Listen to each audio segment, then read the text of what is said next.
Hello everyone, कैसे हैं आप सब लोग। आई होप दैट बहुत अच्छे होंगे, मस्त होंगे, स्वस्थ होंगे, कामों में व्यस्त होंगे। तो आज हम लोग पहुंच गए घर के पास की शादी में। बैंक्वेट हॉल में शादी है। घर के पास में एक नई पड़ोसी आई है, उनके लड़के की शादी है। तो सामने का लड़का है और सामने की लड़की है, दोनों की शादी हो रही है। तो कुछ लोग कह रहे हैं कि लव मैरिज शादी, कुछ लोग कह रहे हैं अरेंज मैरिज है। तो हमें क्या मतलब, जो भी है शादी है, उनके घर बस रहा, हमें क्या। यहाँ पे सभी लोग खाने के लिए आते हैं। तो हम लोग भी पहुंच गए खाने के लिए, विद फैमिली हो गई। मम्मी को छोड़ के, मम्मी नहीं आई है तो हम लोग पहुंच गए। तो यहाँ पे हमारे घर पास के पड़ोसी मिल गए, तो सभी लोग आगे आगे खाने लग गए हैं, क्योंकि 9 बज गए। जाहिर सी बात है, सब खाना खाने लगे थे।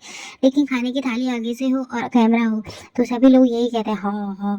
तो ये लोग भी कह रहे हैं हाँ, हमारी थाली दिखा रहे हैं। लेकिन हम इनकी थाली में देख रहे हैं कि क्या क्या खा रहे हैं। आगे देख तो लें क्या खा रहे हैं, क्या क्या बना है। तो उसके बाद हम लोग गए आगे। तो यहाँ पे मतलब जहाँ देख रहे हैं, यहाँ पे हमारे पड़ोसी है। और जाहिर सी बात है, प्लेन्स में शादी बारात जो है 12-1 बजे तक भी आती है, 11 बजे आती है। तो सभी लोग 9-10 बजे अपना अपना खाना खा लेते हैं। खाना फिनिश करके फिर वहाँ पे देखिए अपने अपने घर को आ जाते हैं। जब शादी होती है तब लोगों को नींद आ जाती है घर में आके। तो यही हमारा भी है। हम लोग यहाँ पे पहुंचे तो उसके बाद देखो, हम लोगों ने सोचा चलो हम भी एक एक करके खाना खा लेते हैं। लेकिन हमारे साथ गए हमारे 2 छोटे बच्चे, और ये हमारा जीना हराम कर देते हैं। हम कहीं भी शादी में नहीं लेके जाते। तो इसके पापा ने इसको पकड़ा है, क्योंकि ये भी भाग रही थी उधर। और आदि का था पता नहीं है, वो पहले ही भाग चुका है, पता नहीं कहाँ गया है। उन्हें जाते ही पहले तो सबसे पहले ये देखा कि रसगुल्ले कहाँ बने। वो शादी में इसीलिए जाते हैं कि मुझे रसगुल्ले खाने को मिले। तो वो रसगुल्ले ढूंढ के उसे हमने रसगुल्ले दे दिए, वो रसगुल्ले खाने में लगा। लेकिन आरू को डांस करने का शौक है, और ये पहुंच गया है डांस के लिए। तो ये हमने कहा से चल तू डांस कर ले, कम से कम तू डांस करेगी तो तू यहाँ पर रहेगी, और तब तक हम लोग भी इंजॉय करेंगे। पता है, हम तो खाना पीना इंजॉय करते जाते से, जाहिर सी बात है, हर कोई यही करता है।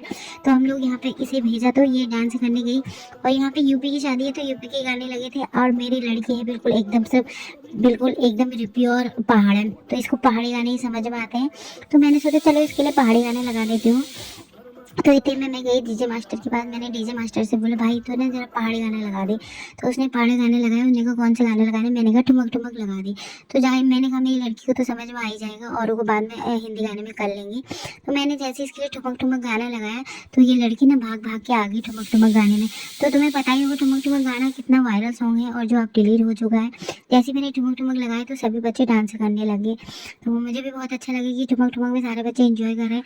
तो जैसे ही इंजॉय कर रहे थे, हमने चलो चलो चलो हम लोग चलो खाना खाते हैं। जैसे ही हम खाना खाने गए,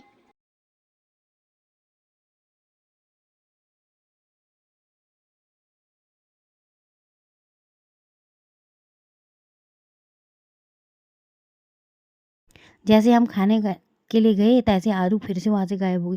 फिर हमने एक-एक करके ऐसा किया कि एक बार मैंने खाया, एक बार उसके पापा ने खाया। तो हमने खाना-वाना खाया और अब हम जहाँ भी जा रहे हैं, और मुझे ना जब भी मैं पार्टी जाती हूँ सबसे पहले मैं क्या खाती हूँ, चाउमीन। तो सबसे पहले मैं गई चाउमीन वाले पे और मैं लेके आई अपने लिए चाउमीन, और बाकी दीदी खा रही थी गोलगप्पे, और दीदी को ज़्यादातर टिक्की वगैरह पसंद है, और दाल। दीदी दाल खाती लेकिन मैं चाउमीन। और यहाँ पे हमारे महाराज जी मेरे फ़ोन के पीछे पड़ा था। बड़ी मुश्किल से रसगुल्ला खा के मिला, पता नहीं कौन से कोने में घुस गया था। और मैंने इसे फ़ोन नहीं दिया तो इसे गुस्सा आ रहा था कि मुझे फ़ोन माँगता है, और फ़ोन लेके कहीं भी भाग जाता है कोई भी कोने में। तो मुझे फ़ोन खोने की डर है, तो मैं यहाँ फ़ोन नहीं दे रही। तो ये गुस्सा हो के यहाँ से भाग गया। अब मैंने सोचा कहाँ चले गया यार, क्योंकि घर को जाने का टाइम हो गया था और इसको भी कोई बुला रहा था। तो फिर मैं इसको ढूँढने के लिए निकल गई। मैंने सोचा कि ये कहीं न कोई कोने में घुसा पड़ा होगा। तो मैं इसे ढूँढने के लिए गई। उसके बाद मैं इसे ढूँढ-ढाँट के लेके आई, और ढूँढने के बाद ये देखा तो बहुत पीछे कुर्सियों में लेटा पड़ा है, और इसने जूते-वूते सब अपने उतार दिए, जैकेट उतार के यहाँ पे फेंकी है। फिर इसको मैं जूते-चप्पल मतलब पहना के लाई, और फिर हमने सोचा यहाँ पे ज़्यादा रुकना सही नहीं है, क्योंकि बच्चे तब तक हमारे माथा-पच्चीसी कर देंगे और हमारा दिमाग का बना देंगे दही। तो हमने सोचा चलो खा पी लिया, अब क्या करना, अब चलो इनको लेके चलते हैं घर को। तो फिर हम उसके बाद घर को आ गए थे। Thank you so much. आपको वीडियो अच्छी लगी तो लाइक कर देना, ठीक है? Okay bye.